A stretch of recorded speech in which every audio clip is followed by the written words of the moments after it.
ಇವತ್ತು ಹೊರನಾಡು ಕನ್ನಡಿಗರ ಒಂದು ಫಂಕ್ಷನ್ ಮಾಡಿದ್ರು ಬಹಳ ಸಂತೋಷ ಆಯ್ತು.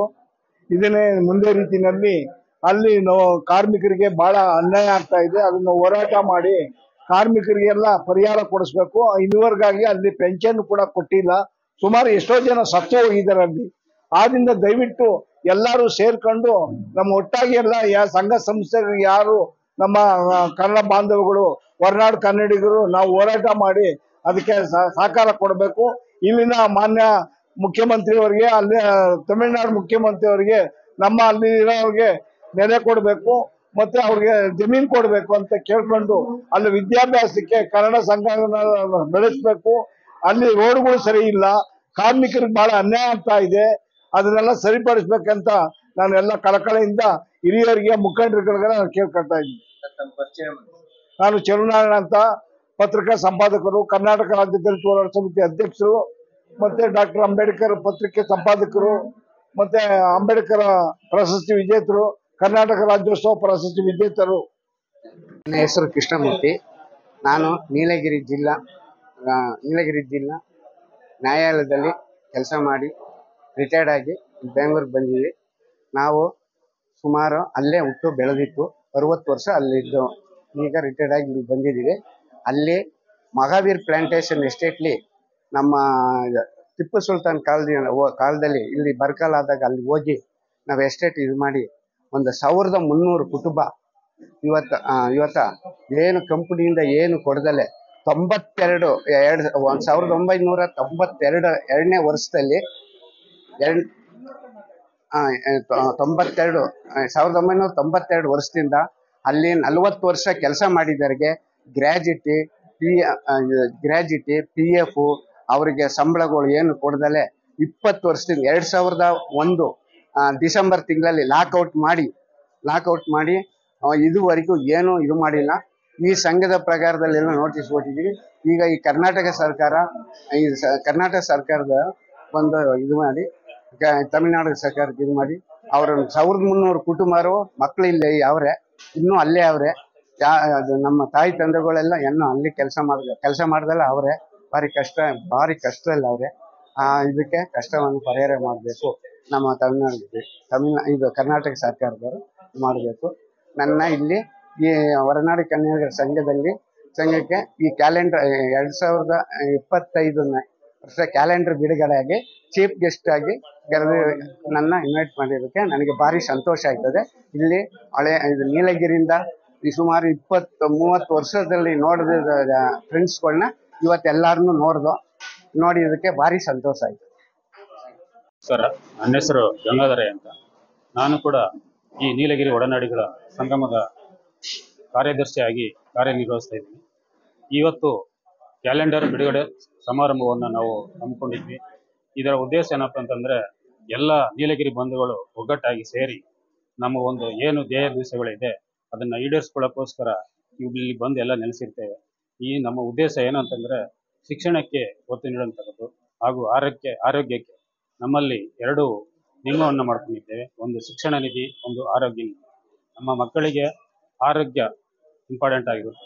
ಆರೋಗ್ಯ ಚೆನ್ನಾಗಿರ್ಬೇಕಂದ್ರೆ ನಮ್ಮ ಸಂಗಮದಿಂದ ಯಾವ್ಯಾವ ಮಕ್ಕಳಿಗೆ ಅನಾರೋಗ್ಯದಿಂದ ಬಳಲುತ್ತಿರ್ತಾರೋ ಅವರಿಗೆ ಸಹಾಯ ಮಾಡೋದಾಗಿರ್ತದೆ. ಮತ್ತು ಯಾರಲ್ಲಿ ತುಂಬ ಬಡತನ ಕಾಡುತ್ತಿದೆ ಅವರಿಗೆ ಸಹಾಯ ಮಾಡೋದನ್ನ ಈ ಸಂಗಮದಿಂದ ಮಾಡೋಕ್ಕೆ ನಾವು ಹಮ್ಮಿಕೊಂಡಿದ್ದೇವೆ ಈ ಕಾರ್ಯಕ್ರಮವನ್ನು. ಹಾಗೆ ಶಿಕ್ಷಣ ನಿಧಿ, ಯಾವ ಮಕ್ಕಳು ಶಿಕ್ಷಣದಲ್ಲಿ ಉನ್ನತ ಕ್ಷೇತ್ರಕ್ಕೆ ಹೋಗಿ ಇಚ್ಛೆ ಪಡ್ತಾರೋ ಅವ್ರಿಗೆ ನಮ್ಮ ಸಂಗಮದಿಂದ ಸಹಾಯ ಮಾಡೋದಾಗಲಿ, ಅವ್ರಿಗೆ ಟ್ಯೂಷನ್ ಫೀಸ್ ಕೊಡೋದಾಗಲಿ, ಅವರು ಮೆರಿಟೇಷನಲ್ಲಿ ಬಂದರೆ ಅವ್ರಿಗೆ ಜಾಬ್ ಕೊಡಿಸೋದಾಗಿರಲಿ, ಇಂಥ ಒಳ್ಳೊಳ್ಳೆ ಕಾರ್ಯಕ್ರಮಗಳನ್ನು ಹಮ್ಮಿಕೊಂಡಿದ್ದೇವೆ. ಈ ಹಮ್ಮಿಕೊಂಡಂಥ ಕಾರ್ಯಕ್ರಮಗಳು ಇನ್ನೂ ಚೆನ್ನಾಗಿ ಅಭಿವೃದ್ಧಿ ಆಗಬೇಕಂದ್ರೆ ನಾವೆಲ್ಲರೂ ಕೂಡ ಒಗ್ಗಟ್ಟಾಗಿ ಈ ಸಂಗಮದಲ್ಲಿ ಸಹಭಾಗಿತ್ವವನ್ನು ಒಂದು ಸದಸ್ಯತ್ವವನ್ನು ಪಡ್ಕೊಂಡು ನಮ್ಮ ಸಂಘವನ್ನು ಬೆಳೆಸಿ ಇನ್ನು ಮುಂದೆ ಸಂಗಮದಲ್ಲಿ ನಾವು ಏನೇನು ಮಾಡ್ಬೇಕಂತ ಅಂದ್ಕೊಂಡಿದ್ವೋ ಅದನ್ನೆಲ್ಲ ಚೆನ್ನಾಗಿ ಮಾಡೋಕ್ಕೆ ಅವಕಾಶ ಮಾಡಿಕೊಡ್ತಾರೆ ಅಂತ ಹೇಳಿ, ನಾವು ನಮ್ಮ ಕನ್ನಡಿಗರು ನೀಲಗಿರಿಯಲ್ಲಿ ವಾಸವಾಗಿರ್ತಾರೆ. ಆ ಮಕ್ಕಳು ಕೂಡ ಇಲ್ಲಿಗೆ ಬಂದು ವಿದ್ಯಾಭ್ಯಾಸ ಮಾಡ್ತಿರ್ತಾರೆ. ಅವ್ರಿಗೆ ಯಾರ್ಯಾರಾಗಿರಲಿ ಅವರ ಮಕ್ಕಳಿಗೆ ವಿದ್ಯಾಭ್ಯಾಸ ಹಾಗೂ ಆರೋಗ್ಯ ಎರಡಕ್ಕೆ ನಮ್ಮ ಸಂಗಮ ಯಾವಾಗಲೂ ಬದ್ಧವಾಗಿರುತ್ತೆ. ಈ ಸಂಗಮದ ಉದ್ದೇಶನೇ ಅದಾಗಿರೋದ್ರಿಂದ ನಾವು ಒಗ್ಗಟ್ಟಾಗಿ ಸೇರಿ ಅಲ್ಲಿ ನೀಲಗಿರಿ ಇರ್ತಕ್ಕಂಥ ನಮ್ಮ ತಮ್ಮಂದಿರು ಕೂಡ ಅಲ್ಲೇ ಓದ್ತಾ ವಿದ್ಯಾಭ್ಯಾಸ ಮಾಡ್ತಾ ಇದ್ದಾರೆ. ಆ ಮಕ್ಕಳಿಗೆ ಮುಂದಿನ ಜೀವನದಲ್ಲಿ ಯಾವುದೇ ಅಲ್ಲಿ ಅನುಕೂಲಗಳು ಆಗ್ತಾ ಇಲ್ಲ ಸರ್ಕಾರದಿಂದ.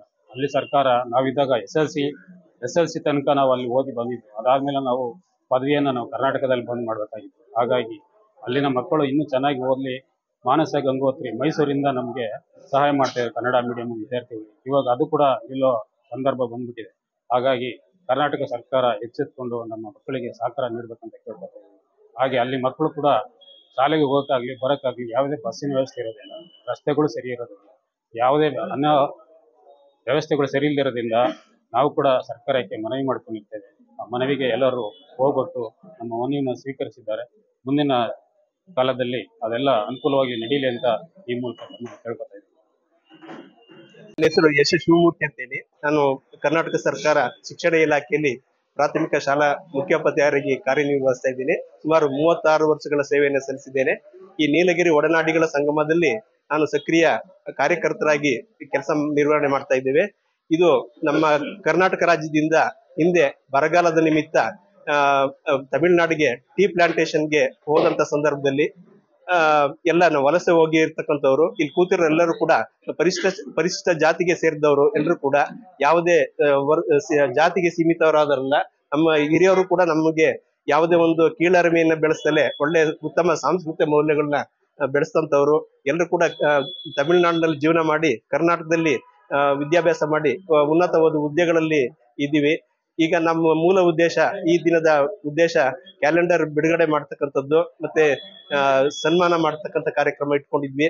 ಈ ಒಂದು ಕೆಲಸದಲ್ಲಿ ಏನು ಅಂದ್ರೆ ನಮ್ಮ ನೀಲಗಿರಿ ಒಡನಾಡಿಗಳ ಸಂಗಮದ ಪರವಾಗಿ ಎಲ್ಲಾ ಕಾರ್ಮಿಕರ ಮಕ್ಕಳಿಗೆ ಒಂದು ಉತ್ತೇಜನ ಕೊಡೋ ದೃಷ್ಟಿಯಿಂದಾಗಿ ನಾವು ಈ ಕಾರ್ಯಕ್ರಮದಲ್ಲಿ ಭಾಗಿಯಾಗಿದ್ದೀವಿ. ಒಂದು ಒಳ್ಳೆ ರೀತಿಯ ಬೆಳವಣಿಗೆ ಆಗ್ತಾ ಇದೆ. ಮತ್ತೆ ಕರ್ನಾಟಕ ಸರ್ಕಾರ ಮತ್ತು ತಮಿಳುನಾಡು ಸರ್ಕಾರ ಏನು ಒಂದು ಕಾರ್ಮಿಕರ ಕುಟುಂಬಗಳಿಗೆ ನಮಗಿಂತ ಹಿಂದೆ ನೀಲಗಿರಿ 7 ಎಸ್ಟೇಟ್ಗಳಲ್ಲಿ ಇದ್ದಾರೆ, ಅವ್ರಿಗೆ ಒಂದು ಸಾಮಾಜಿಕವಾಗಿ ಆರ್ಥಿಕವಾಗಿ ಏನಾದ್ರೂ ಒಂದು ಸಹಾಯ ಮಾಡ್ಲಿ ಅಂತ ಹೇಳಿ ಕರ್ನಾಟಕ ಸರ್ಕಾರಕ್ಕೂ ಮತ್ತೆ ತಮಿಳುನಾಡು ಸರ್ಕಾರಕ್ಕೂ ಒಂದು ಮನವಿನ ಮಾಡ್ಕೊಳ್ತಾ ಇದ್ದೀವಿ. ಅವ್ರಿಗೆ ಏನಾದ್ರು ಸಹಾಯ ಮಾಡ್ಲಿ ಅಂತ ಹೇಳಿ ನನ್ನ ಒಂದು ಆಶೆಯನ್ನ ವ್ಯಕ್ತಪಡಿಸ್ತಾ ಇದ್ದೀವಿ. ನಮ್ಮ ಅಲ್ಲಿ ನೀಲಗಿರಿನಲ್ಲೇ ವಾಸವಾಗಿರುವಂತವ್ರಿಗೆ ಅವ್ರಿಗೆ ಒಂದು ಯಾವುದೇ ಸ್ವಂತ ಜಮೀನಾಗ್ಲಿ ಸ್ವಂತ ಮನೆ ಆಗ್ಲಿ ಅಥವಾ ಒಂದು ವ್ಯವಸ್ಥೆ ಇಲ್ಲ. ನಾವು ಅಲ್ಲಿ ಕೂಲಿ ಕಾರ್ಮಿಕರಾಗಿ ನಮ್ಮ ತಂದೆ ತಾಯಿಗಳು ಈಗ್ಲೂ ಇನ್ನೂ ಅನೇಕ ಮಂದಿ ಕೂಲಿ ಕಾರ್ಮಿಕರಾಗಿ ಕಾರ್ಯನಿರ್ವಹಿಸ್ಕೊಂಡಿದ್ದಾರೆ. ಅವ್ರಗಳಿಗೆ ಅನುಕೂಲ ಆಗಬೇಕು. ಸರ್ಕಾರದ ದೃಷ್ಟಿಯಿಂದ ಅವ್ರಿಗೆ ಏನಾದ್ರು ಒಂದು ಮುಖ್ಯವಾಹಿನಿಗೆ ಬರಬೇಕು, ಅವ್ರಿಗೆ ಅನುಕೂಲತೆಗಳು ಬೇಕು. ಅಥವಾ ಅವರ ವಾಸಕ್ಕೆ ಮನೆ ವ್ಯವಸ್ಥೆ ಇರ್ಬೋದು, ಅಥವಾ ಅವರ ಜೀವನೋಪಾಯಕ್ಕೆ ದೈನಂದಿನ ಜೀವನೋಪಾಯಕ್ಕೆ ವ್ಯವಸ್ಥೆ ಇರ್ಬೋದು. ಅವ್ರಿಗೆ ಯಾರಿಗೂ ಪರ್ಮನೆಂಟ್ ಆಗಿ ಏನು ಕೆಲಸಗಳು ಇರಲ್ಲ. ಅವತ್ತಿನ ದಿನದ ಮಟ್ಟಿಗೆ ಕೆಲಸ ಮಾಡ್ತಾರೆ, ಅವ್ರ ಜೀವನೋಪಾಯ ಮಾಡ್ಕೊಂಡಿರ್ತಾರೆ. ಅವ್ರು ಪರ್ಮನೆಂಟ್ ಆಗಿ ಅವ್ರಿಗೆ ಏನಾದ್ರು ವ್ಯವಸ್ಥೆ ಮಾಡಿಕೊಡ್ಬೇಕು ಅಂತ ನಮ್ಮ ಸರ್ಕಾರದಿಂದ ತಮಿಳುನಾಡು ಸರ್ಕಾರಕ್ಕೆ ಒಂದು ರಿಕ್ವೆಷನ್ ಕೊಟ್ಟು ಅಲ್ಲಿರೋ ಜನರುಗಳಿಗೆ ಕನ್ನಡಿಗರಿಗೆ ವ್ಯವಸ್ಥೆ ಮಾಡಿಕೊಟ್ಟು ಅವರ ಜೀವನೋಪಾಯಕ್ಕೆ ಅವರ ಅಭಿವೃದ್ಧಿಗೆ ಸಹಕರಿಸಬೇಕು ಅಂತ ಕೇಳ್ಕೊಳ್ಬೇಕು ಅಂತ ಒಂದು ಉದ್ದೇಶ ಇದೆ. ಸರ್ಕಾರನ ಕೇಳ್ಕೊಳ್ಳೋ ಉದ್ದೇಶ ಇದೆ. ಅದೇ ತರ ನಮ್ಮ ನೀಲಗಿರಿ ನಲ್ಲಿ ತಮಿಳುನಾಡು ಸರ್ಕಾರನೂ ನಾವು ಇದನ್ನ ಬಗ್ಗೆ ಒಂದು ರಿಕ್ವೆಸ್ಟ್ ರೈಸ್ ಮಾಡಿದ್ದೀವಿ. ಅಲ್ಲಿಂದ ಯಾವುದೇ ರೀತಿಯ ಸ್ಪಂದನೆ ಬಂದಿಲ್ಲ. ಹಾಗಾಗಿ ನಮ್ಮ ಕರ್ನಾಟಕದ ಕಡೆಯಿಂದ ಒಂದು ರಿಕ್ವೆಸ್ಟ್ ಕೊಟ್ಟು ಅಲ್ಲಿ ತಮಿಳುನಾಡು ಸರ್ಕಾರಕ್ಕೆ ಮಾಹಿತಿ ವರ್ಗಾವಣೆ ಮಾಡಿ ಅಲ್ಲಿಂದ ನಮ್ಮ ಜನಗಳಿಗೆ ಏನಾದ್ರು ಅನುಕೂಲ ಆಗ್ಬೋದಾ ಅನ್ನೋ ದೃಷ್ಟಿಯಿಂದ ಈ ಮುಂದಿನ ರೂಪುರೇಷೆಗಳನ್ನ. ನಾನು ಪ್ರೇಮ್ ಕುಮಾರ್, ನೀಲಗಿರಿ ಒಡನಾಡಿ ಸಂಗಮದ ಅಧ್ಯಕ್ಷರು. ಈ ನೀಲಗಿರಿ ಒಡನಾಡಿ ಸಂಗಮದ ಮೂಲ ಉದ್ದೇಶ ನಮ್ಮ ನೀಲಗಿರಿ ವಿದ್ಯಾರ್ಥಿಗಳಿಗೆ ಮತ್ತೆ ಅಲ್ಲಿಂದ ಬಂದಿರತಕ್ಕಂಥ ನಮ್ಮ ಇಲ್ಲಿ ನೀಲಗಿರಿಯ ಬಂಧುಗಳಿಗೆ ಆರೋಗ್ಯದಲ್ಲಿ ಆರೋಗ್ಯ ಸಹಾಯ ಮಾಡೋದು, ಮತ್ತೆ ಸಾಂಸ್ಕೃತಿಕ ಚಟುವಟಿಕೆಗಳಲ್ಲಿ ತೊಡಗಿಕೊಳ್ಳೋದು, ಮತ್ತೆ ವಿದ್ಯಾರ್ಥಿಗಳಿಗೆ ಪ್ರೋತ್ಸಾಹ ಮಾಡೋದು, ಇದು ನಮ್ಮ ಮೂಲ ಉದ್ದೇಶ.